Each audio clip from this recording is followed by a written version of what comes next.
그래서 오늘 그 제목을 지지난달에 이제 그 발표 제안을 받으면서 조선 해양 분야의 그 소프트웨어 기능 안전의 기본적인 이해 그리고 지금 현재 동향 이런 부분들을 이제 말씀을 드리려고 준비를 했어요.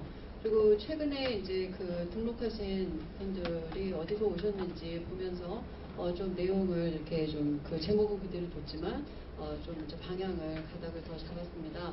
그래서 오늘 제 발표가 주로 그 지금 여기 계시는 분들은 일단 소프트웨어 품질이나 아니면 기능 안전 이런 부분에 대해서는 또 테스팅 이런 부분에 대해서 많은 이해를 가지고 계신 분들이 다수 계시는 걸로 제가 이제 파악을 하고, 그래서 제가 활동하고 있는 그 유엔 산하 기구의 뭐 여러 기구 중에 해양 분야의 업무, 그래서 해사 기구가 있습니다. 그래서 그 거기의 활동과 그다음에 이제 그 거기서 논의가 되고 있는 이런 이제 그 소프트웨어 품질 관련, 그리고 국내에서 지금 나이파에서 지원받아서 지원으로 나이파의 지원으로 저도 이제 제가 연구 책임으로 수행한 그 기능 안전과 관련된 그런 현황 이런 부분들에 대해서 좀 말씀을 드리려고 그럽니다. 그래서 제 발표는 주로 이제 그 다시 말씀드리면 조선 해양 분야의 이런 이제 그 소프트웨어 분야 소프트웨어 관련된 내용을 좀 더 강조해서 말씀을 드리려고 합니다. 그래서 여기 그 책 가지고 계신 책자에 보시면 지금 자료가 다 영어로 좀 들어 있습니다. 그리고 한글은 정말 몇 군데 안 들어가 있는데요. 제가 이 내용은 지금 5월에 올해 5월 그러니까 석 달 됐네요. 그래서 그 호주의 우리나라 해경과도 비슷한 그런 정부 기관이 있습니다. 해사청이라고 표현을 하는데요. 거기서 이제 그 초청을 받아서 강연했던 내용과 그 다음에 그 울산에서 또 그 조선소 관계자분들을 뭐 삼성, 현대 뭐 다 이렇게 그 대우 다 모시고 그다음에 관련 업계들 모시고 했던 그 강연 자료를 조금 더 지난달에 했던 자료인데요. 그거를 모디파이를 조금 더 해서 우리 오늘의 강연에 좀 맞게 수정을 한 그런 그 내용입니다. 그래서 이미 그런 그 산업 분야에 계시는 분들께서도 이제 이런 부분을 많이 좀 요즘은 많이 이해를 하고 계신다 이렇게 보시면 되겠습니다.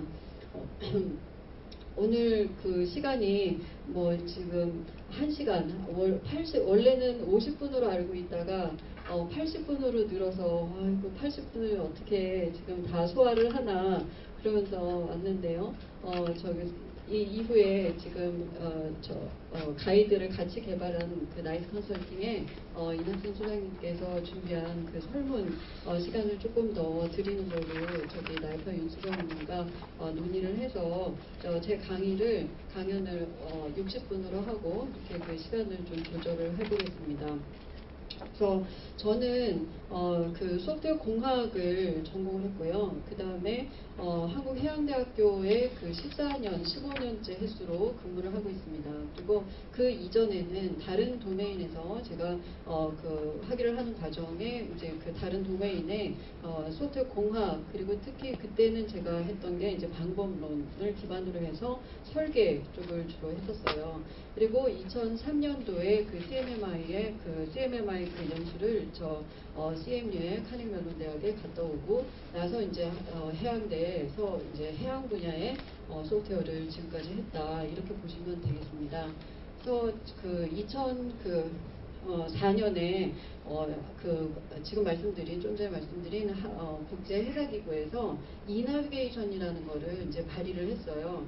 근데 이제 제가 그때 문서로서 이렇게 보니까 이거는 앞으로 이제 소프트웨어가 엄청나게 도입이 되는 해양 분야의 그런 판도가 바뀌겠구나. 그러면 소프트웨어를 하는 입장에서 이거 할 일이 굉장히 많겠다.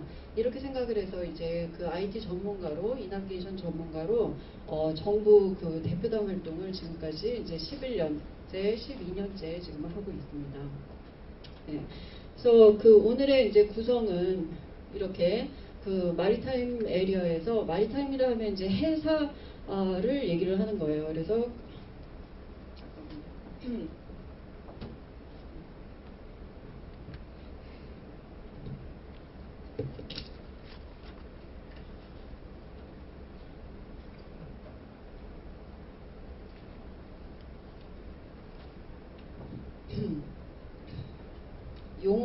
익숙하지 않으실 것 같아가지고 마리타임이다 그러면은 해사, 그래서 이제 그 바다에서 해양과 관련된 업무를 얘기를 하는 겁니다. 그러니까 선박을 조정을 하고, 그 다음에 뭐 기관을 조정을 하고, 그 다음에 운항을 통제하고, 이제 이런 부분들을 전부 포괄해서 마리타임이라고 얘기를 하겠습니다. 그리고 여기도 이제 이 산업 분야에도 그 4차 산업과 관련된 그런 이제 얘기들이 많이 이제 거론이 되기 시작을 했죠. 그리고 두 번째로는 그 소프트웨어 퀄리티 관련해 가지고 거기에 이제 제가 그 국제 회사기구 그 참여를 하면서 개발을 했던 그 가이드라인이 있습니다. 그래서 그거에 대해서 간단히 말씀을 드리겠습니다. 그 다음에 이제 그 소프트웨어 그 다음에 나이파에서 개발을 한 그 소프트웨어 세이프티 가이드, 그리고 그 다음에 이제 이 해양 분야에서의 오토메이션에 대한 레벨, 이런 거를 위주로 이제 말씀을 드리겠습니다.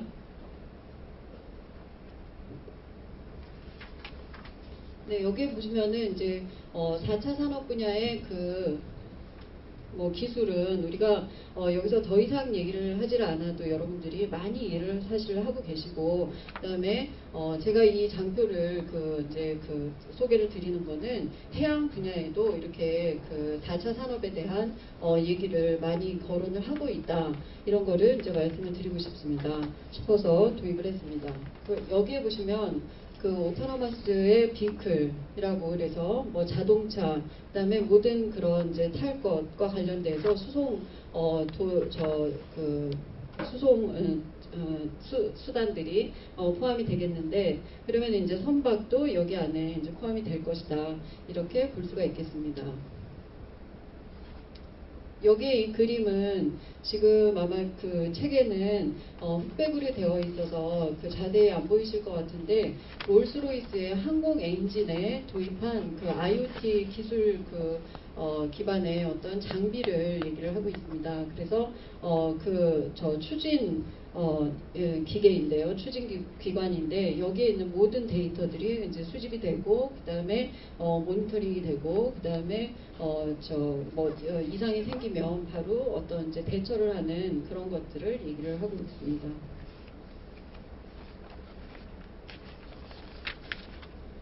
그래서 해양 분야에서 과연 이렇게 소프트웨어 품질이라든가 아니면은 소프트웨어 도입으로 인해서 사람들이 무슨 생각을 하고 있는지, 그런 게 아마 궁금하실 것 같아요. 그래서 제가 기존의 자료를 좀 찾아봤습니다. 그래서 여기에 보시면은 900명의 숫자가 엄청나죠. 900명의 그 해양 관련 업종에 종사하시는 분들한테 설문을 했습니다. 그리고 이거는 이제 국제 협의체의 어떤 기구에서 했는데요.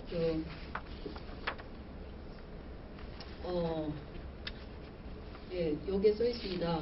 노틸러스 페더레이션, 그래서 이제 국제적인 어떤 민간 협의체라고 볼 수가 있겠습니다.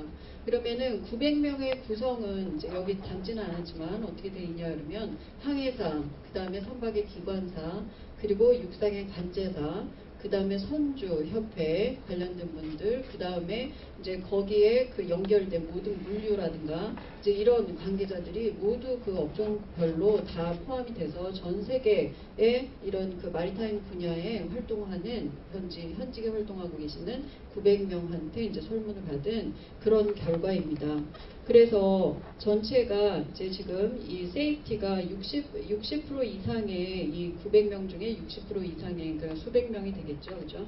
60% 이상의 설문자들이 세이프티와 오토노머스가 앞으로 이렇게 업무에 대해서 오퍼레이셔널 퍼포먼스를 증진시키는데 도움을 줄 것이다. 그러니까 기본적으로는 굉장히 이렇게 좋은 기대가 있는 거죠. 그죠? 예, 좋은 기대를 가지고 있는데, 주로 어떤 기대냐 하면 이렇게 업무의 부담을 줄이게 되고, 그러니까 상당히 실제 업무하는 데 있어서 자동화가 도입됨으로 인해 우리의 로드가 줄겠구나, 이런 이제 기대를 막연하지만 주로 하고 있다는 겁니다. 그러면 이제 제가 여기서 강조를 드리고 싶은 거는 그러면 소프트웨어 산업에 우리 종사하는 이 지금 여기에 주로 계시는 분들께서는 그걸 어떻게 도와줄 것인가, 그죠? 이제 그런 방향으로 그리고 어떤 우리가 그 역할을 할 수 있을 것인가 이런 부분들을 같이 생각을 해보시면은 되겠습니다. 그 다음에 행정에 대한 버든이라든지, 그러니까 행정이 여기서 행정이라 하면 주로 어떤 부분을 얘기를 하느냐면 선박이 항구에 입출항을 할 당시에는 하는 상황을 생각을 해보시면 그냥 배만 들어가고 나가는 것뿐이 아니라 이 자선이라고 그러거든요. 내가 승선한 이 배만의 문제가 아니고 옆에 교통에 관계된 문제라든가 아니면은 싣고 있는 재화의 종류에 따라서 이게 위험물이면 어느 그 기관 항구에 입항하는 그 나라 또는 지역에 어느 정부 기구에다가 이걸 보고를 해야 되는지, 아니면은 세관을 잘 아시죠? 예, 그래서 세관에 대한 보고라든지, 그 다음에 아까 말씀드린 해경에 대한 보고라든지, 보고랑 막 이런 게 너무너무 다른 스테이크홀더의 여러 다른 체계의 보고를 해야 돼요. 그러다 보니까 이게 자동화가 안 돼 있다 그러면 얼마나 힘들겠습니까? 그런 걸 하는 와중에 사고가 나기도 해서 이렇게 오토메이션이 자동화가 도입이 된다, 소프트웨어적인 지원을 받는다 이렇게 될 때 사람들이 기대가 굉장히 높을 수밖에 없습니다. 그래서 이제 나머지 다른 부분들도 상당히 기대가 높은 반면 이제 이런 조사를 했어요. 그 설문에서 그러면 과연 그렇게 좋은 기대 속에 우리가 가지고 생각할 수 있는, 아니면 우려되는 바는 없는가, 어떤 부분들이 더 이렇게 백업이 잘 되어야 저렇게 기대하는 바를 충족할 수 있겠는가, 이런 부분에 대한 설문이 같이 따라왔습니다. 거기에 이제 너무 좀 어쩌면 당연하죠. 사이버 시큐리티를, 그러니까 IT를 전공하지 않는 분들도 이 부분에 대한 어려움에 대해서는 너무 잘 알고 있나 봅니다. 그래서 그거를 무작위로 그냥 빈 걸로 주고 쓰라고 한 건 아니고요.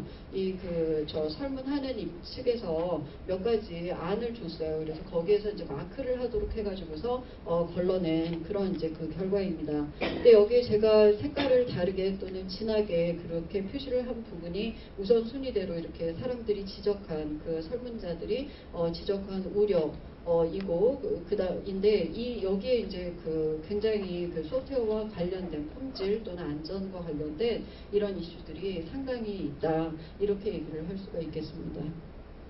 그래서 보시면 또 다 이제 이해가 될 거고요. 그리고 저는 이제 지금 IMO에서 아까 처음에 조금 이따 더 자세히 말씀을 드리겠지만 소프트웨어 품질 가이드라인을 제가 국제 한국 정부 대표단으로서 국제 회사 기구에서 발의를 하고, 그 다음에 그거의 가이드라인을 한 4년여에 걸쳐서 국제 워킹 그룹의 이제 의견을 수렴을 해가면서 이렇게 완성을 한 바 있습니다.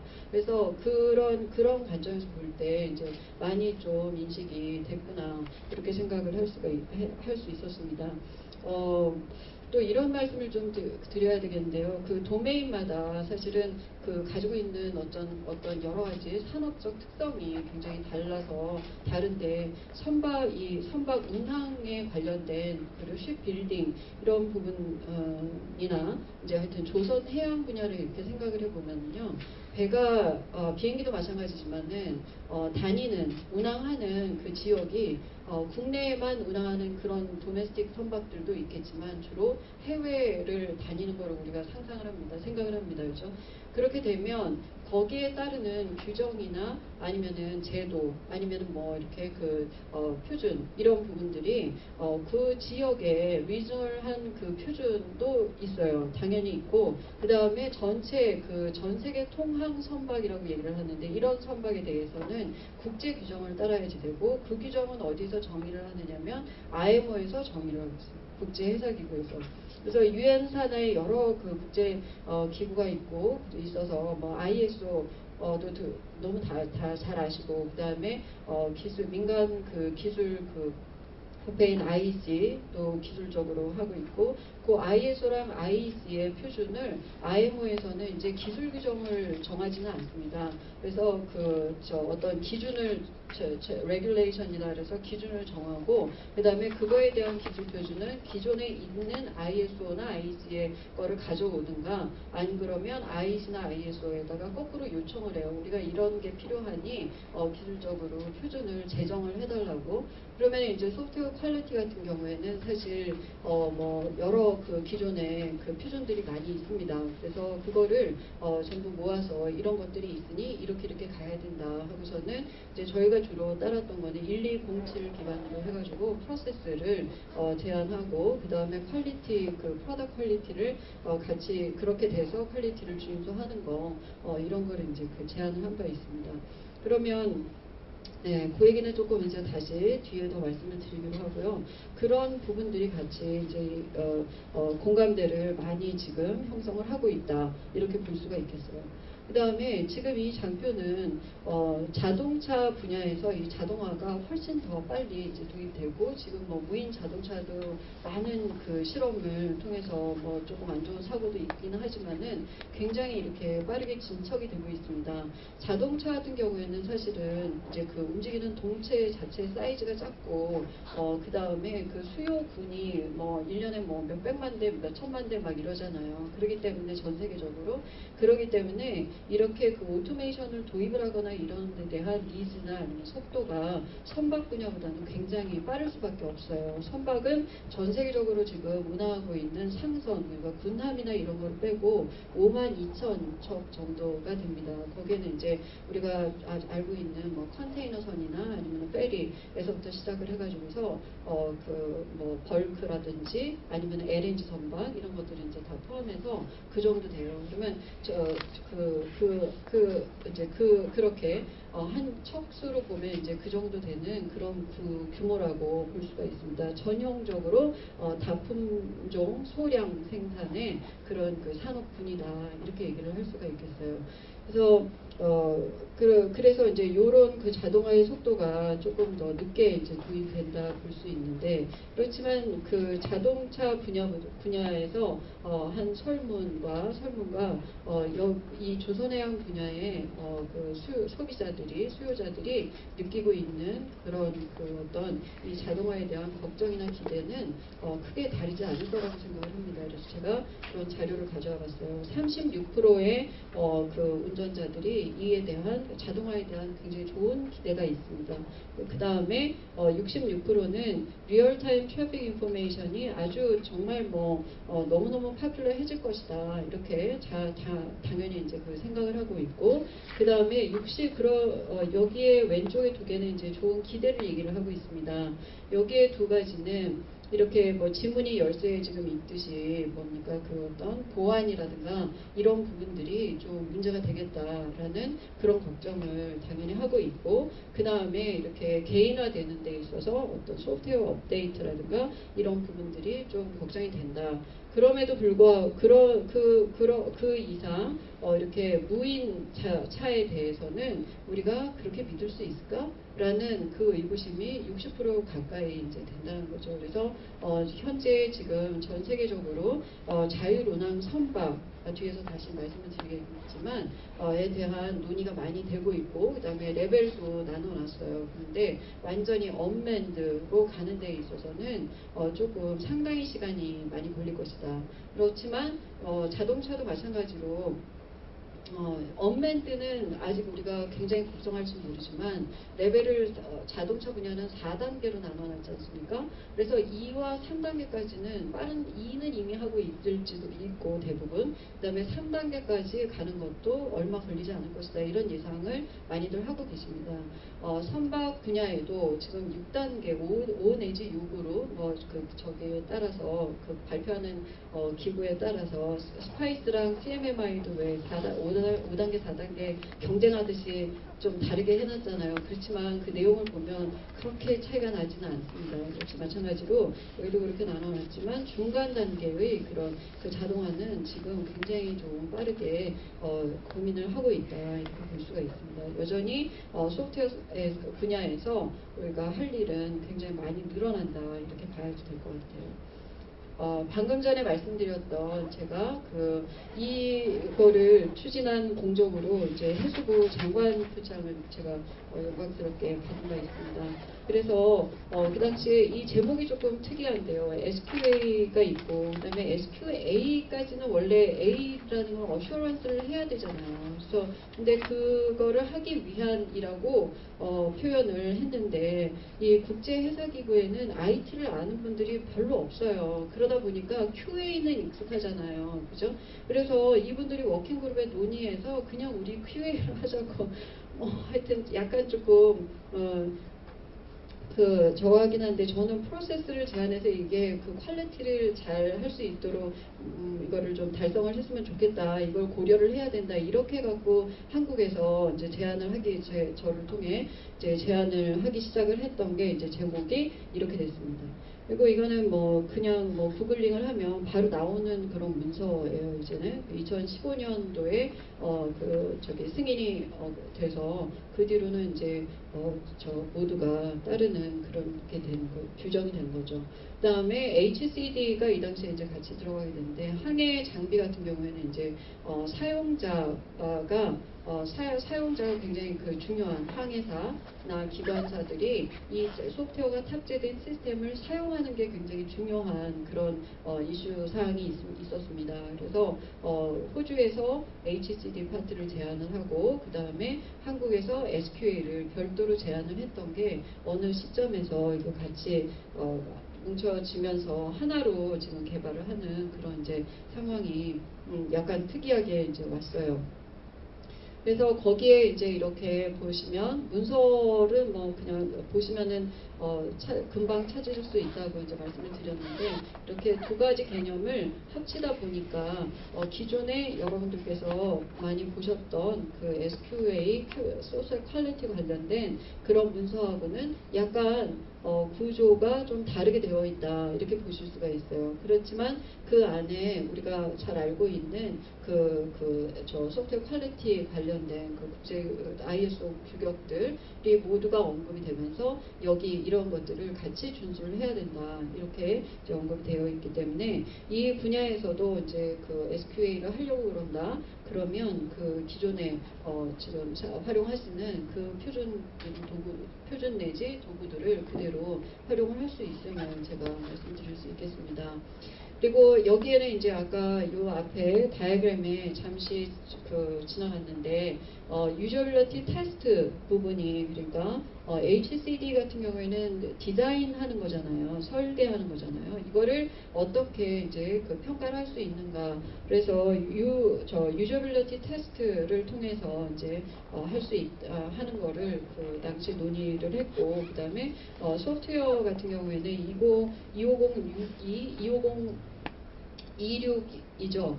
그 QIU를 퀄리티 인 유스를 지금 언급을 하고 있어서 그 부분은 이제 같이 소프트웨어적인 측면에서도 이런 퀄리티 인 유스를 같이 고려를 해야 된다. 이런 얘기가 이제 같이 섞여 있다.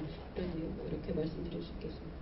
그래서 지금 요 얘기는 이제 그 당시에 좀 IMO에서 그 국제회사기구에서 좀 센세이셔널 했어요. 왜 그러냐면 이나비게이션이라는 거를 그러니까 어떤 전자적인 또는 통신 이런 전기 하여튼 E라고 표현할 수 있는 모든 것들을 다 도입을 해서 안전 항해를 하고 그 다음에 그런 수단이나 장비를 좀 더 향상을 시키자, 쇄신화하자 이런 이제 의도였거든요. 그랬는데 그렇지만 이제 그 안에 한국 이외에는 한국이 그거를 리더십을 가지고 이렇게 개발을 한 그런 이제 첫 사례가 됐습니다. 그래서 그리고 거기 안에 있던 많은 IMO에 이제 계시는 분들은 이런 부분이 익숙하지가 않다 보니까 호주에서 좀 비용을 내서 심지어 홍보 자료를 이제 만들었어요. 그래서 여기에 잠깐 쉬어가는 페이지로 지금 유튜브 영상을 좀 보여드리려고 합니다.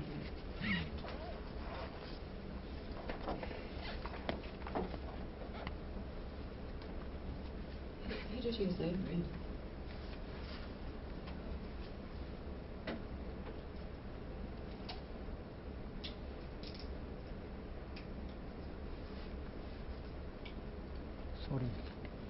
소리가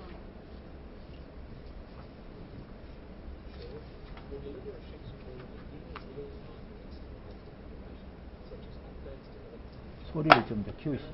safety, traffic information, and more. E-navigation will also improve efficiency through better route planning. It will simplify tasks. For example, updating charts and publications can be automated, reducing workload. While the potential benefits of e-navigation are many, these can be lost through poor design of hardware and software systems, lack of standardisation, and poor system usability.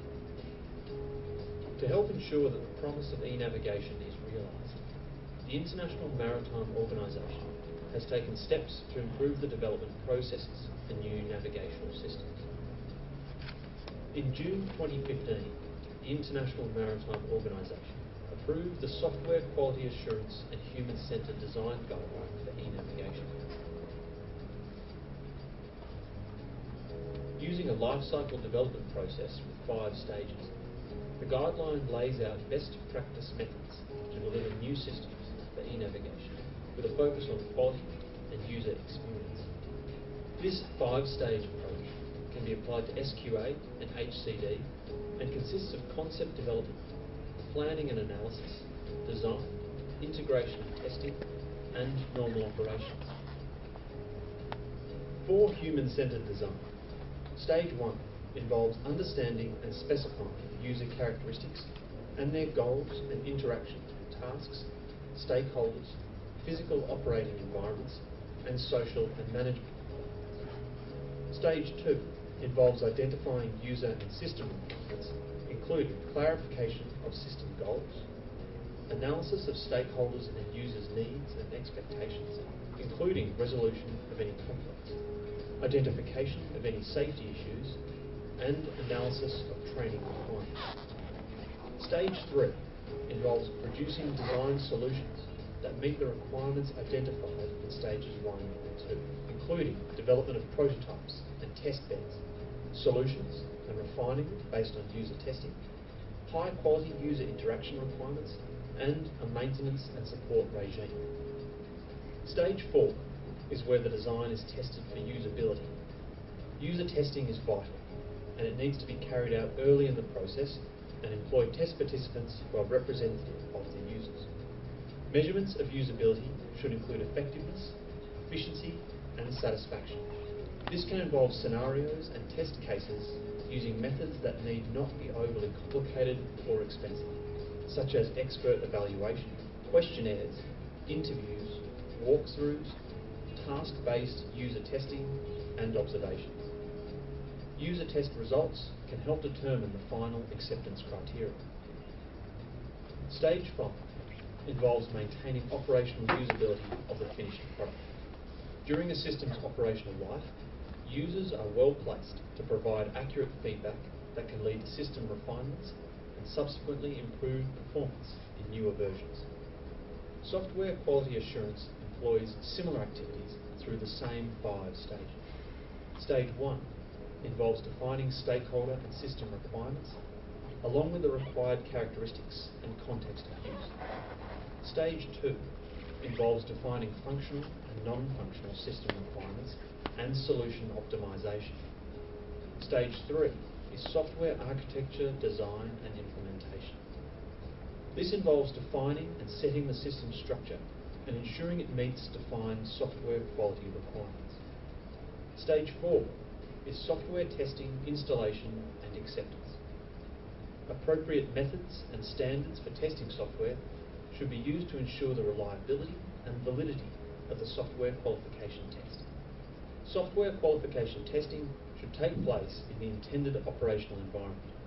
Ideally, the testing environment should cover berth-to-berth operations and all the possible communication links, such as ship-to-ship and ship-to-shore. Stage 5 is software operation and maintenance. This activity involves identifying and evaluating conditions for correct operation of the software. An operation and maintenance strategy should serve both software developers and users. This will ensure that any software and system modifications, upgrades or other changes are appropriately managed and do not compromise safety. Modern navigation systems, particularly systems that will support e-navigation, include an increasingly complex mix of hardware, software, data and information exchange.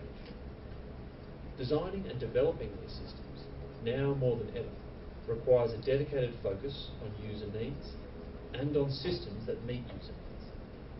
Implementing the guidelines on software quality assurance and human-centred design, along with the associated user testing activities, will ensure high-quality equipment and systems are developed with minimal costly rework. The IMO's SQA and HCD guideline for e-navigation gives equipment manufacturers the best opportunity for delivering modern and fit-for-purpose systems that meet user needs and provide safety and efficiency benefits for tomorrow's maritime industry.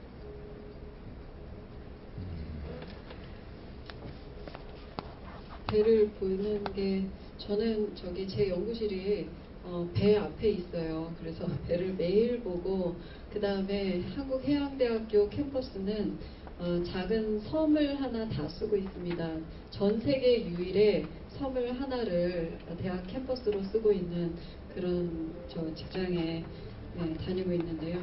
지금 이 Navigation 저기 lights must be switched on from sunset to sunrise. 다시 보니까 좀 그때 작업이 굉장히 새롭네요. 이게 이제 2015년 15년 6월에 저 IMO에서 그 인도스가 되고 나서 승인이 되고 나서 그 다음에 이에 대해서 아까 말씀드렸지만 도메인 전문가들은 굉장히 여러분들이 이제 각종 도메인 전문가들을 만나시면서 주로 일하고 계실 것 같은데요. 굉장히 대화가 참 어려운 순간들이 많이 있습니다. 근데 이 조선해양 분야는 정말 또 다른 어려움이 많이 있더라고요. 예, 그리고 이제 그 배는 뭐 그냥 좀 다른 얘기를 드리자면은 배가 저 아까 보셨던 큰 배들이 있습니다. 배를 영어로 배를 건조한다 그럴 때 쉽 빌딩이라는 용어를 쓰거든요. 우리 말로도 배를 짓는다고 그래요. 배를 만든다고 하지를 않고. 근데 그만큼 이제 그냥 어지간한 배다 그러면은 물 밑에 잠겨 있는 그 깊이까지 층수를 계산을 하면 그냥 우리 이런 빌딩으로 7층 규모는 그냥 아주 쉽게 되거든요. 그래서 선박 안에서 이렇게 이동을 하거나 이럴 때 엘리베이터가 있는 경우가 뭐 그야말로 저기 페리나 이렇게 된 거 말고는 별로 없을 거 아닙니까? 그래서 굉장히 막 그 걷는 구간도 많고 이런 이제 그런 상황입니다.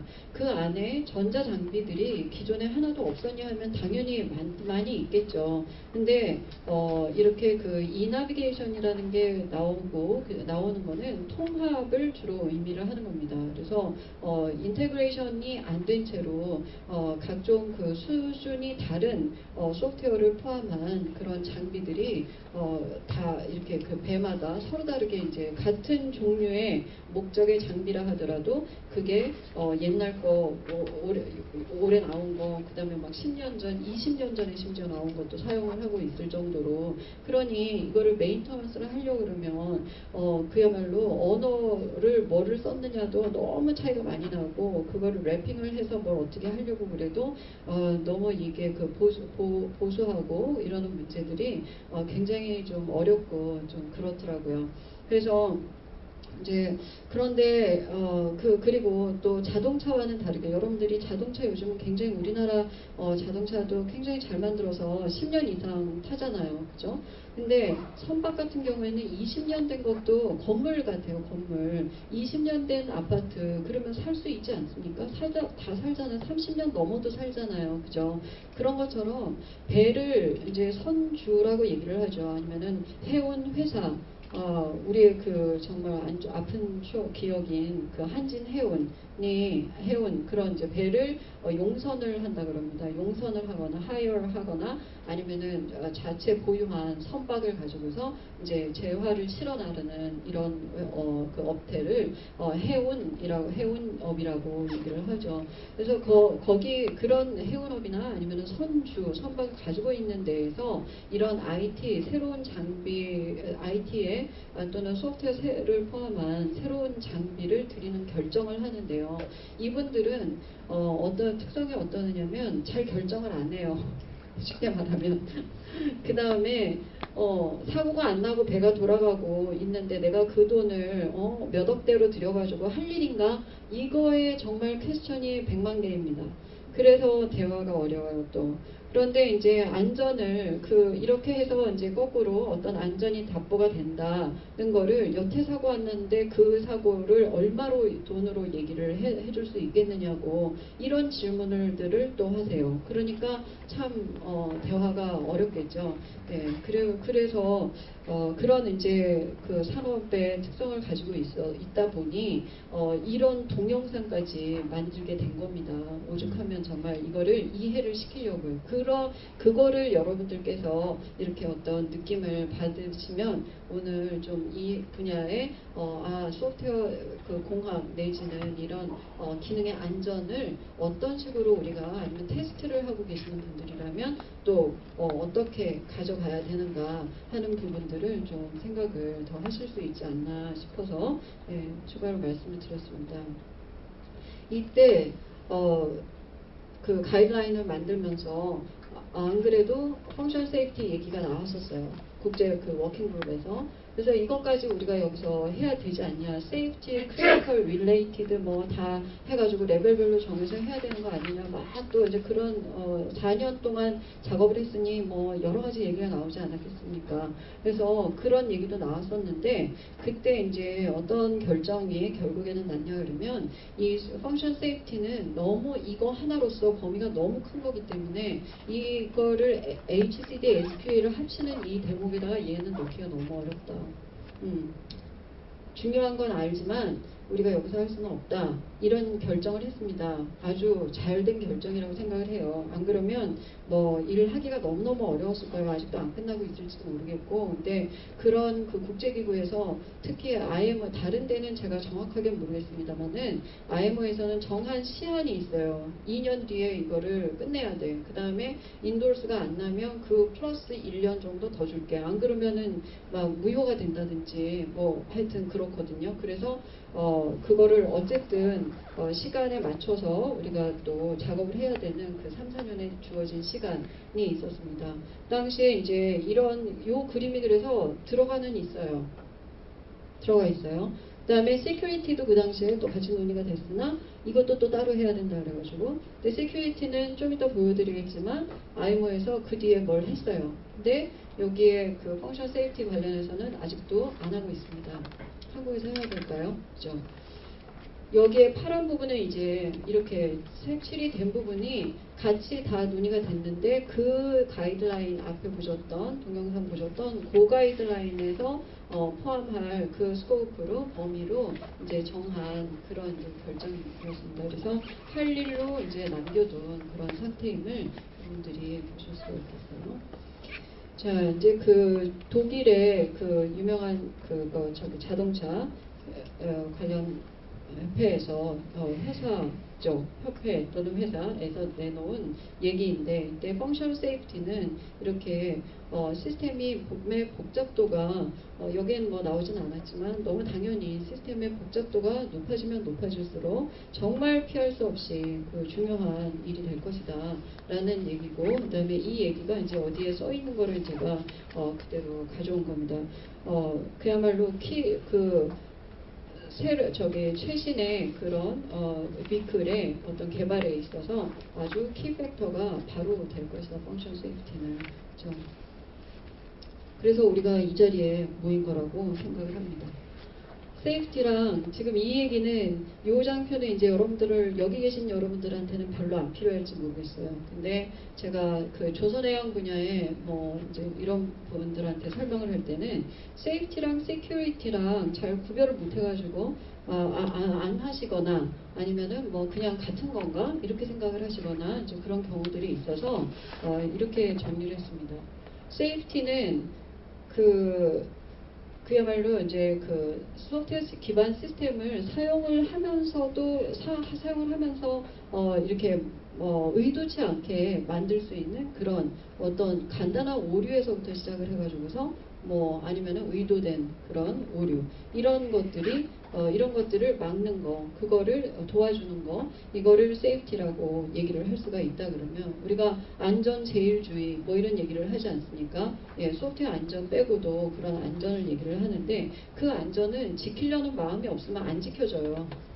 그렇죠. 안전 규정이 아무리 있어도 안 지키려고 그러면 안 지켜지는데 그거를 소프트웨어적으로 이제 도와주고자 하는 그런 부분, 그리고 그거를 체크하고 검사하고 그다음에 기준을 만들고 그다음에 피할 수 있는 그런 방법을 미리미리 설계 기획 단계, 그야말로 제품의 기획 내지 설계 단계에서부터 차곡차곡 챙겨나가는 그런 거를 얘기를 할 수가 있겠습니다. 시큐리티는 이제 외부로부터 공격이에요.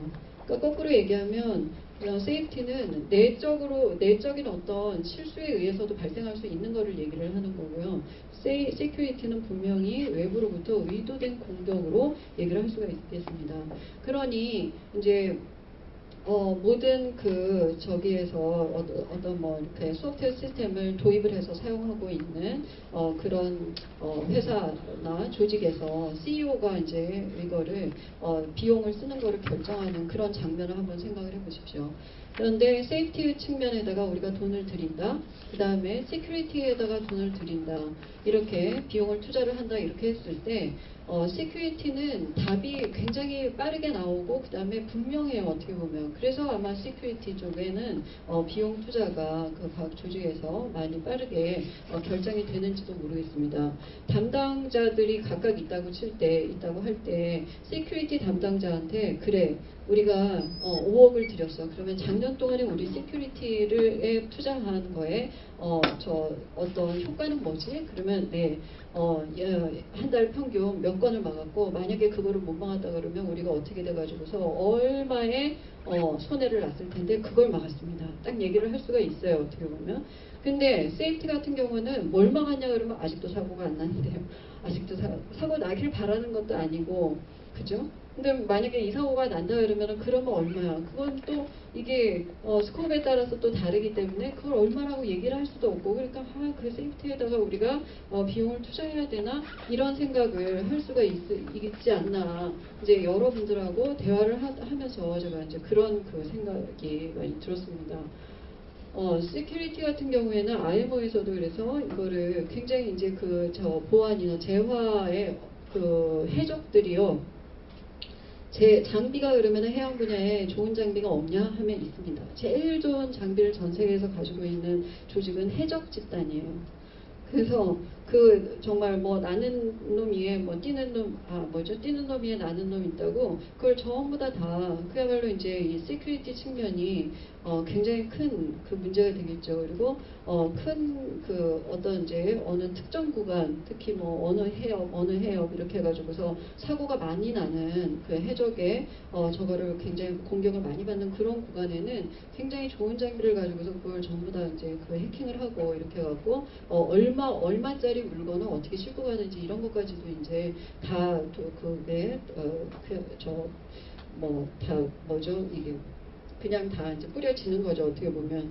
그러면 이제 그거를 공격을 하면서 이제 저거를 하고 그러는데 이러한 문제에 대해서 이제 IMO와 그 다음에 발틱 해협에 있는 그런 선사들의 협회가 있습니다. 빔코라고. 여기에 이 조직도 IMO에서 입김이 엄청 세요.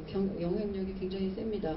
그래서 여기에 이제 가이드라인을 만들었는데 이 사이버 시큐리티 가이드라인을 이건 또 다 오픈돼 있어서 여러분들이 관심 있다 그러면 보실 수 있는데 내용이 특별하게 다르냐 기본적인 거 그렇지 않습니다. 일반 사이버 시큐리티랑 다를 수가 없겠죠. 어떻게 보면 그죠? 그래서 별로 다르지 않고 거의 같다고 봐야지 되는데 이제 이 도메인에서는 이런 사고가 날 수가 있으니 이런 거를 보완을 해야 됩니다 하는 그런 터치를 하고 있다 이렇게 보시면 되겠어요. 그러면 세이프티는 누가 뭘 하고 있는지 지금 해양 분야에 누가 뭘 하고 있는지. 여러분들이 참 안 좋은 기억, 참 슬픈 기억입니다만 세월호 사고를 통해서 한국 선급 이런 데를 아마 들어보셨을 겁니다. 그래서 굉장히 뭐 여기 뭐 이상한 조직인가 이렇게 생각을 하실 수 있는데 굉장히 열심히 하고 있고, 그 다음에 전 세계 메이저 그 선급 12개에 올해부터는 한국 선급이 그 의장직을 맡았어요. 그래서 1년 반 동안 지금 올해부터 수행을 몇 달 됐죠? 한두 달 전부터 그 수행을 하기 시작을 했고, 거기에 이제 주요 테마가 뭐냐 그러면은 4차 산업혁명과 그리고 그 다음에 자유로운 항상과 그 다음에 또 사이버 시큐리티 이런 식으로 해서 그 협의체에서 그런 연구를 이제 시작을 했습니다. 연구라 하면 이 선급은 뭘 하는 조직이냐 그러면은 선박을 검사를 해서 클래스를 매겨주는 거, 급수를 매겨준다고요. 그래서 선박 자체뿐만 아니라 그 안에 들어가는 어떤 장비 그런 것들을 이제 검사를 하는 그런 검사 기관이 되겠습니다. 전 세계적으로 로이드라는 이거는 많이 들어봤죠, 그죠? 로이드도 영국 선급의 이름이 로이드이고, 그 다음에 한국 선급의 이름은 KR입니다. 그 다음에 미국 선급이에요. ABS는 American Bureau of 뭐 Shipping 뭐 이래가지고 ABS를 이제 쓰고 있는데, 이 미국 선급에서 트레이드 마크로 해서 사이버 세이프티를 내놨어요. 그래서 우리 그 소프트웨어 공학 하다 보면 이런 집 많이 보잖아요. 그죠? 여기 집에다가 쭉 이렇게 뭐 저기도 세우고 기둥도 세우고 했는데, 요 안에 보시면 이제 소프트웨어 어슈어런스도 퀄리티 어슈어런스도 들어가 있고, 그 다음에 사이버 시큐리티도 사실은 요 안에 ABS에서는 세이프티 안에 시큐리티를 이제 같이 넣어서 이렇게 하고 있습니다. 그러면 이제 IMO에서는 이 세이프티에 관해서는 아직 진행을 안 하고 있는 그런 상황인 거죠. 그러면 선급하고 IMO는 뭐냐? 그러면은 선급은 그야말로 민간 조직이에요. 민간 조직. 그래서 이렇게 각종 그 선박의 검사를 나라를 대행해서 수행을 해서 이렇게 돈을 버는 그런 그 조직입니다. 민간 조직입니다. 그러니 이제 지금 이런 기구에서 이런 조직에서는 IMO나 아니면은 이렇게 그야말로 다른 데에서 이런 그거에 대한 이 노력이 전부 다 퍼져서 아무나 다 할 수 있는 걸로 번지는 거를 바랄까요? 바라지 않을까요? 어떤 면으로는 바랄 수도 있고 어떤 면으로는 안 바랄 수도 있겠습니다. 그래서 영국 선급 로이드는 사이버 시큐리티를 하는 업체를 지지난달에 M&A를 했어요. 이제 그거를 본격적으로 가동을 시키려고, 그래서 자기들 기준을 만들겠다는 얘기거든요. 그 다음에 우리한테 와서 로이드 선급에 와서 그 인증을 받아라. 그리고 그게 비즈니스가 되는 거죠. 그러니까 공개하지 않아요. 그죠? 공개를 할 이유가 하나도 없죠. 근데 그런 이제 지금 상황입니다. 그러다 보니 어떠느냐면 조선해양 업체 관련된 그 업체들은 이거를 서트를 받아야 되는데, 인증을 받아야 되는데 뭘 어떻게 해야 될지 모르겠고, 그 컨설팅을 받으려고 하니까 굉장히 비용이 늘어나고 그거의 인증비는 또 더 비싸고 막 이런 이제 그런 상황이다. 이렇게 보시면 되겠습니다. 그래서 기능 안전에 관해서 저희가 그 작년 2016년 17년도에 이제 그 가이드라인을 마련을 하면서 나이파와 같이 하면서 다른 산업 분야에서 이제 어떤가 이런 이제 조사를 제가 맡았던 부분은 조선해양 이라기보다는 공통 가이드를 나이파의 저기에 공개가 다 되어 있죠. 공통 가이드라인을 저희가 개발을 했는데요. 그때 보니까 조선해양 분야를 따로 특화해서 할 수 없었던 이유가 있었습니다. 왜 그러냐면 철도, 원자력, 웬만한 산업 분야는 다 아시다시피 기능 안전을 자동차 물론이고요.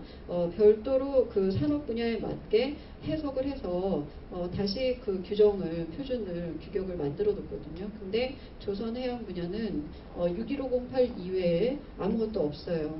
그 61508을 누가 가져다 아까 방금 보신 선급들이 ABS, 로이드 다 가져다가 한국 선급도 이제 시작을 했습니다. 가져다가 그거를 돈을 벌기 위한 수단으로 인증 규격만 이제 만들고 있는 그런 거죠. 그러니까 이제 이런 국제 표준에 어떤 같이 하는 그런 노력은 한 적이 없습니다. 그래서 이제 조선해양 분야의 가이드를 따로 만들지를 않고 일반 가이드를 만들고 그다음에 그 안에 사례로서 조선해양 분야의 이제 사례를 포함한 게 바로 이 공동 안전 가이드가 되겠습니다. 그래서 여러분들께서 나이파에서 저기를 가이드를 다운로드 받아서 보시면 일반적인 얘기가 쭉 있고 그 다음에 사례 이렇게 합니다. 응용 사례를 이제 해양 분야 거가 들어있구나 이렇게 생각을 하고 보시면 훨씬 이해가 빠르실 것 같아요. 이때 이제 저희가 프로세스를 어떻게 도입을 하지 61508의 프로세스가 있고 그 다음에 이거를 소프트웨어 기능 안전으로 풀려고 그러니까 61508의 파트 1, 2, 3, 4, 5, 6, 7이 있는데 파트 3의 소프트웨어 안전에 대해서 써놓기는 했는데 이 정의가 뭐냐 이러면은 그 전자나 전기를 하는 분들께서 전체를 만들면서 소프트웨어를 이제 이렇게 명세를 해 놓으신 거예요. 그러다 보니까는 영어 원문으로도 이거를 소프트웨어 기능 안전으로 그래서 아마 다른 산업 분야에서 이거를 전부 이렇게 각 산업 분야에 맞게 다시 테일러링을 하고 인터프리테이션 새로 하셨구나. 이게 너무너무 이해가 되더라고요. 그래서 그 안에 이제 소프트웨어 기능 안전을 그러면 어떤 식으로 풀어나갈 것인가 해서 사실은 이제 여러 이제 논의 끝에 1207 기반의 그 프로세스로 넣기로 했습니다. 그래서 여기에 소프트웨어 파트에 대해서 리스크 어널리시스를 하고 그 다음에 1207이 들어간 그런 결과를 보시면 되겠어요. 저희가 이름을 정했어요. 스카프라고. 네, 스카프는 모든 걸 이렇게 좀 감싸고 안전하게 하고 보호하고 이런 거잖아요. 그래서 이 소프트웨어 기능 안전을 통해서 이 소프트웨어 사용자 또는 소프트웨어 그 자체를 안전하게 보호하는 그런 개념으로 이 프로세스 이름을 이렇게 땄습니다. 근데 참 우리나라는 정말 특이하게 안전 가이드를 이렇게 정부에서 지원을 해서 나이파에서 만들어서 무료로 전부 이렇게 하는 데가 정말 전 세계적으로 사례가 드뭅니다. 제가 이거를 호주에 가서도 발표를 했지만 그 이외에 다른 이제 어떤 국제 어떤 회의 자리에서 내가 이런 거를 SQA 이후에 이런 걸 하고 있다. 정부에서 이거를 한국 정부에서 지원을 하고 있다. 굉장히 특이하게 생각을 해요. 이런 일이 사실 없습니다. 그래서 지금 우리는 너무 잘하고 있는 거라고 제가 생각을 해요. 적어도 조선 해양 분야의 소프트웨어 기능 안전에 대해서는요. 그래서 이제 이런 얘기를 국회 4차 산업혁명 위원회가 있는데 거기에 이제 국회의원들이 관심을 좀 가지셔서 작년도에 안전 발표회 행사가 이름이 잘 기억이 안 나는데 저거를 했어요. 행사를 했습니다. 그래서 지금 현재 산업 분야별로 어떻게 돌아가고 있고 그 다음에 어떤 게 필요하고 그 다음에 한국이 이런 거를 할 때 어떤 리더십을 가질 수가 있고 이런 이제 말씀을 드렸고 그게 얘기가 이제 잘 진행이 돼서 지금 올해 하반기에 이제 공식적으로 발족을 하는 얘기까지 진행이 되고 있습니다. 그리고 분과를 아마 지금 나이파의 윤영진 수석님 말씀을 들어보니까 한두 달 내에 하반기쯤에는 이제 지금 현재는 어떠냐면은 이렇게 미래전략 분과, 기반 기술 분과, 산업 적용 지원, 법제도, 대외 협력 분과 이렇게 해가지고서 나뉘어 있고 그다음에 분과장 내지는 어떤 해야 할 일을 지금 세팅하는 그런 단계입니다. 이 단계가 지나고 나면 이제 업계에 계시는 분들을 모실 건데 그때 많이 좀 호응을 해주시면 참여를 해주시면 이 협회가 포럼이 잘 갈 것 같아요.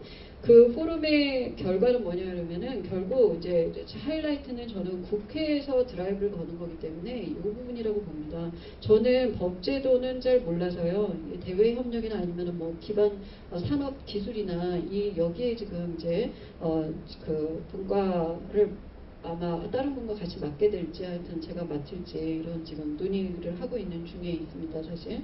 그래서 그렇게 되면 그 각 산업 분야별로 소프트웨어의 안전이나 이런 부분들이 어떻게 준비가 돼야지 되고 그 다음에 정책과 제도로서 정부가 어떻게 이 산업을 도와줘야 될 것이냐, 어떻게 이렇게 리드를 해줘야 되는가 하는 그런 논의가 사실 별로 없었잖아요. 그죠? 소프트웨어 산업법이 작년에 국회에서 그 발의를 거쳐서 뭐 법이 좀 바뀌고는 했습니다만은 실제 업무에서 여러분들께서 느끼는 거는 그렇게 다르지 않지 않을까 이런 생각입니다. 네, 그런 이유로 그런데 앞으로는 이제 4차 산업혁명이 각 산업 분야에 도입이 되고 이렇게 되면 이 법제도 부분이 뒤따라주지 않으면 정말 뭐 어떤 일이 벌어질지 알 수가 없는 그 위기를 지금 정부도 국회도 같이 느끼고 있다고 볼 수가 있겠습니다.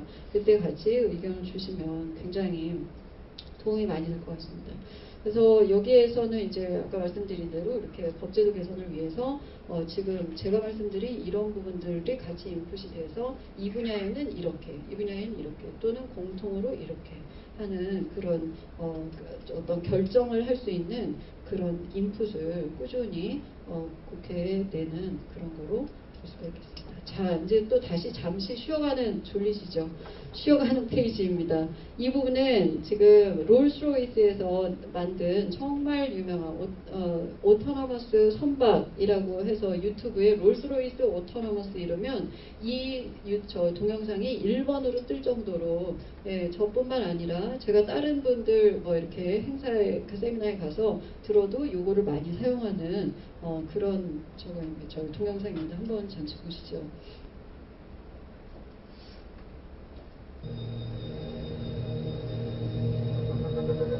We live in an ever-changing world where unmanned and remote-controlled vessels are becoming reality.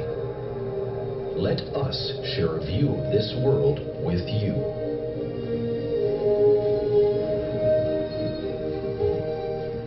The control room is the nerve center of remote operations in the Rolls-Royce OX concept, where the global wall shows a real-time overview of worldwide shipping traffic. A full situation overview is presented to operators who are monitoring vessels via remote link from their onshore workstations. Dynamic Positioning Reports DGPS-1. Lost connection for vessel RR9835. Suggested course of action. Diagnostics. Commands? Proceed.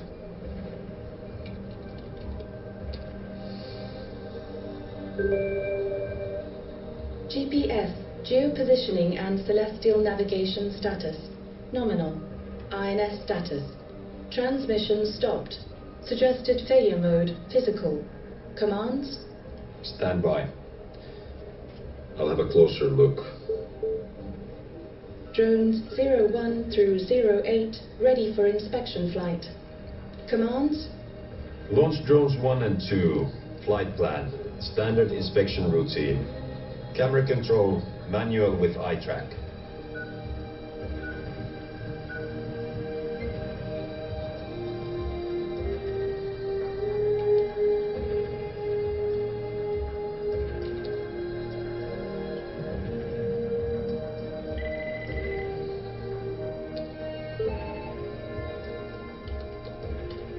Deploy replacement for selected antenna. Schedule post-mortem inspection and change of antenna at next port of stop. Add checkpoint for operator at selected time. Verify navigation data integrity. The vessel is ready for handover to local operator at West Coast BTS. Transferring administrative documents. Suggested course of action, break and refreshment. Okay. Leave the documents open when they're ready. Confirmed. The OX local wall presents a place where vessels and traffic in the local zone are tracked and controlled, and their port operations are scheduled, controlled, and managed. Vessel RR9835, pending transfer to local BTS. Administrative documents ready for review and approval. Okay, review on tablet.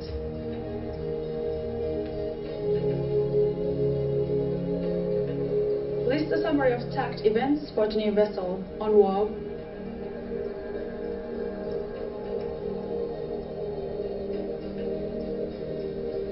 Vessel RR9876 reports repeated eco-efficiency fluctuation above preset threshold.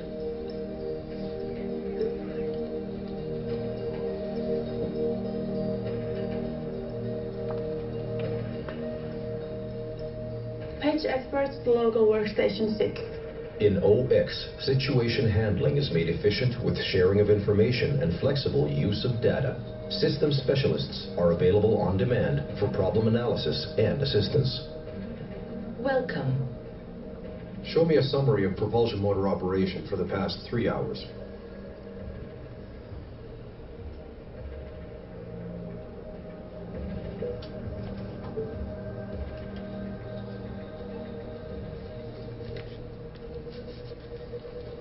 Play audio.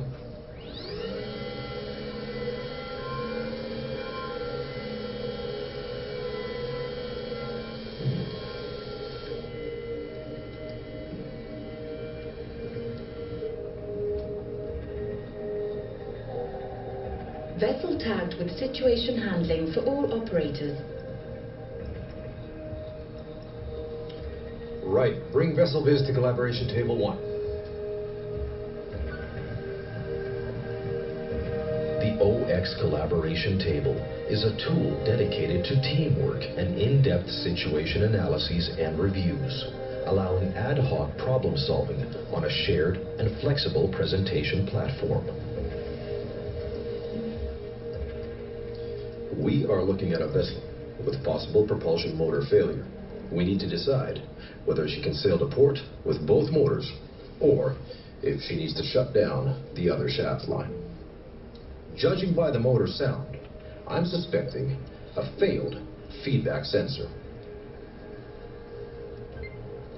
We can bypass it by changing to model-based open-loop feedback. And I'm positive she can then sail to port with both shaft lines operational. But I wanted to hear your opinions. With unprecedented flexibility of use, operational efficiency, and resilience against the unexpected, Rolls-Royce OX concept brings you the next generation in marine operations.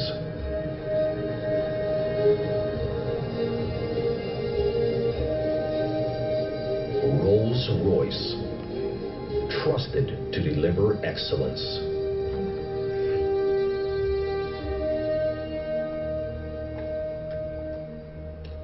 지금 선박을 운항하고 문제가 생긴 거를 어떻게 트러블 슈팅을 하는지 이런 그 계략적인 모습을 보셨는데 소프트웨어 전부 소프트웨어죠, 그죠?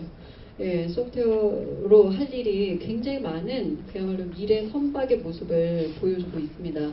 제가 학교에서 그 학생들 강의를 할 때도 저희가 이제 그 교육부에서 원래는 그 해양대의 그러니까 그 아까 마리타임 그을 가르치는 그 단과대학이 있는데 거기에서 IT를 그전에는 그냥 이렇게 좀 미미하게 가르쳤어요. 그러다가 아예 학과를 만들어서 교육부 그다음에 해수부 이렇게 전부 다 동의하에 학과를 새로 만들면서 제가 그 학과가 이제 지금 4년째가 돼서 올해 첫 번째 졸업생을 배출하거든요. 이 친구들이 나중에 나가서 이제 저런 업무를 하게 될 겁니다. 저기에 업무를 할 때 IT 전문가도 같이 여기에는 안 나타나지만 IT 전문가들이 있어야지 되고 그다음에 항해를 또 알아야 이제 되겠죠. 그래서 그렇게 양쪽을 겸비한 그런 학생들이 지금 우리나라에서도 이제 길러지고 있다 이렇게 보실 수가 있겠습니다.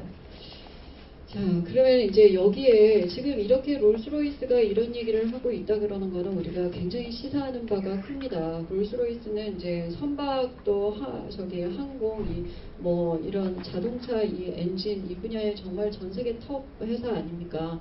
근데 여기에서 이런 해양 분야에 이런 동영상을 만들었다는 건 지금 이미 언맨드 선박을 아까 그림의 영상에 보신 거가 이제 나와 있는데 길이가 잘 기억은 안 나는데 어떠냐면 지금 상태로는 아주 길거나 크거나 하지는 않아요. 왜냐면은 그 테스트를 이제 하기 위한 거기 때문에. 하지만 유럽에는 지금 언맨드 선박이 250척 이상이 다니고 있습니다. 테스트 내지는 아니면 그 비율을 저 해양 플랜트에다가 육상에서 플랜트 거기는 이제 뭐 교통 때문에 다른 배랑 부딪히거나 이럴 염려가 별로 없잖아요. 그러니까 테스트하는 게 계속 그런 걸 이미 이제 우리나라 저기 유럽에서 하고 있고 그다음에 많은 IT 기업들이 소프트웨어 업체들이 거기에 같이 인볼브를 해서 그런 프로젝트를 수행을 하고 있는 걸로 알고 있습니다. IMO랑 그 다음에 아까 말씀드린 대로 그런 선급 이런 데에서 앞으로 자율운항 선박이 되면 이제 어떤 기준으로 우리가 이 운하 자율도의 정도를 나눌 수 있을 것인가 해서 아까 제 발표 모두에 이제 잠깐 언급드렸듯이 5단계, 6단계 이 정도로 지금 나눠놨는데 예를 들어서 로이드 그러니까 영국 선급입니다. 로이드에서 구분한 거를 보면 매뉴얼로 스티어링을 지금 하고 그 다음에 지금 이거는 뭐 매뉴얼로 지금 현재가 아마 매뉴얼 상태라고 볼 수가 있겠습니다. 그 다음에 디시전 서포트를 온보드 그러니까 선박에서 선박은 브릿지라고 얘기를 합니다. 브릿지, 선박 운항 조종실 있잖아요. 이거를 브릿지라고 얘기를 합니다. 그리고 온보드에서 그러니까 디시전 서포트를 하는 거가 그 다음 단계가 되겠고 그 다음에 그 서포트를 쇼베이스에서도 그러니까 육상에서 아까 그림에 보셨지만 의사결정 자체를 육상에서도 같이 원격으로 해주는 거 이런 단계에서부터 쭉 넘어가서 보시면 풀 오토메이션까지 이렇게 가는 걸로 그러면 이제 그 마지막 단계가 언맨드 또는 그야말로 자율적으로 이제 그 운항하는 무인선이라고 얘기를 할 수가 있겠습니다. 근데 이제 지금 무인선이 되는 거는 지금 작은 아까 말씀드린 제한적인 목적의 그런 선박에서는 빠르게 도입이 이미 되고 있고 앞으로 갈 건데 예를 들어서 상선, 뭐 컨테이너 선박이라든가 자동차 컨테이너 이거를 무인으로 만약에 보냈다가 그 자동차가 어떻게 된다 그러면 자동차 회사에서 그렇게 실어서 보내라고 맡기겠습니까? 그죠?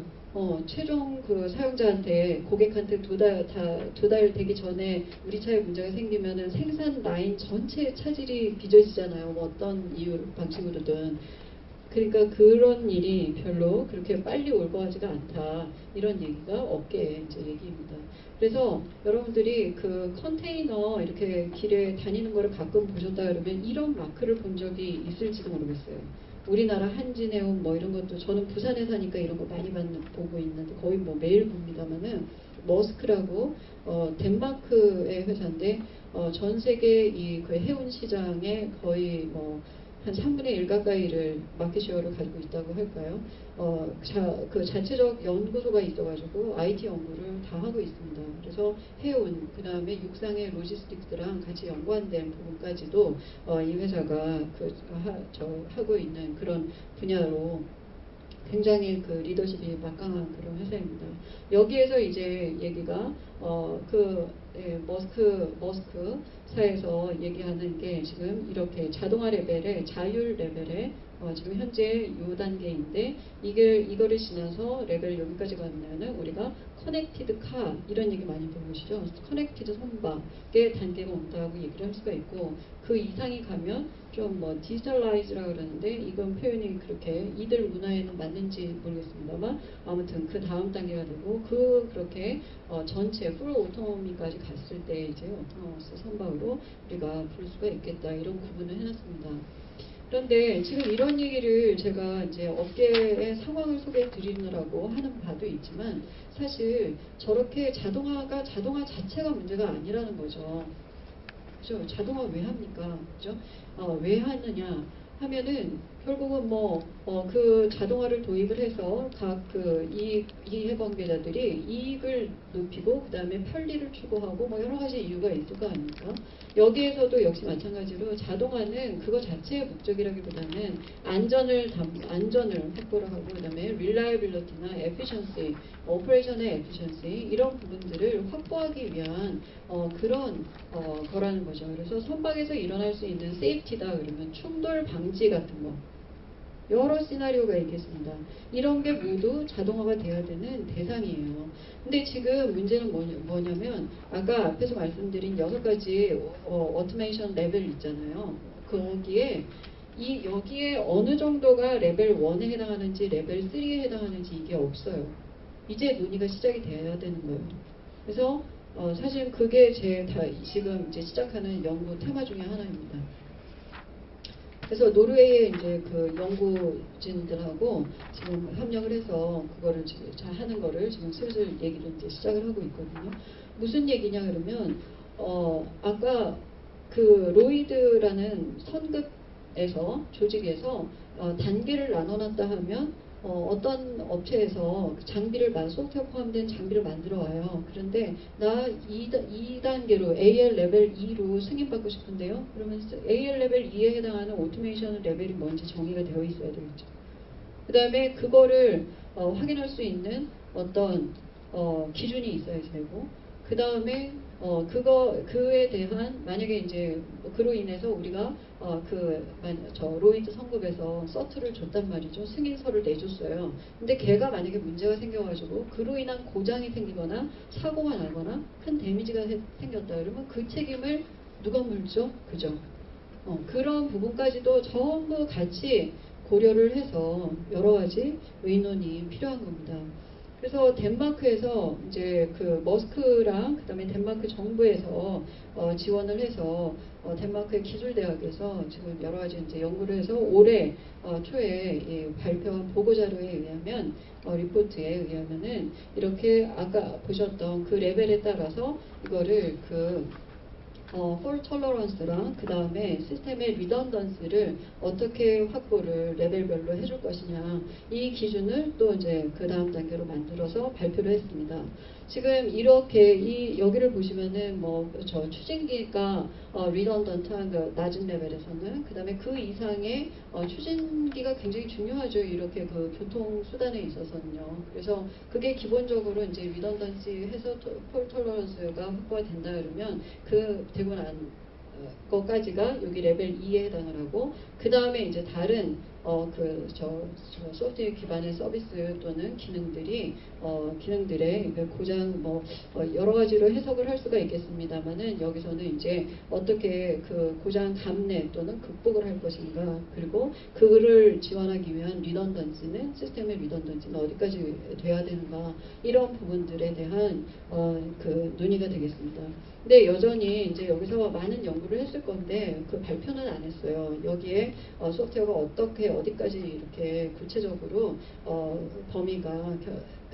범위인지, 그 다음에 그거에 대한 릴라이빌리티 테스트라든가 이게 기준이 어디까지 가야 되는가 하는 거는 오픈은 안 했는데 저는 이미 연구는 하고 있을 거라고 생각을 합니다. 근데 덴마크만 전 세계 혼자 연구할 필요는 없잖아요. 그렇죠? 그래서 우리도 이거를 해야 되지 않나.